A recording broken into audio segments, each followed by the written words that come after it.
Hi hello, मी अतरंगी मुलगी आणि मी सिरीज चालू केली अपूर्ण पूर्ण व्लॉग. तर आज त्या व्लॉगचा दिवस 3रा आहे.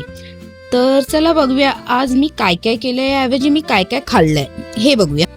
तर आज जेवणाला आमच्याकडे मासे होते, संडे होता तर हलवा आणि कांटे म्हणून मासे ते होतं आमच्याकडे आज.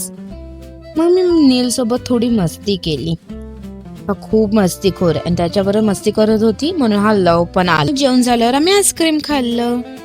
मग संध्याकाळी उठल्यावर मी आणि मम्मी विंडो शॉपिंग करत होतो. भूक लागली सो म्हणला मम्मीने हा उत्तप्पा बनवून दिला आणि ना त्यावरती तुम्ही बघा तिने ना पोडी चटणी टाकली. मी पोडी इडली ट्राय केलेली तेव्हापासून ती चव तोंडावर बसली. मग मम्मीने घरीच बनवून ठेवली चटणी. मग काय बिग बॉस लागलं, मग ते बघत बसली. तर मग आजसाठी एवढंच. मग मला सांगा आजचा व्लॉग पूर्ण होता की अपूर्ण आणि तुम्हाला कसा वाटला.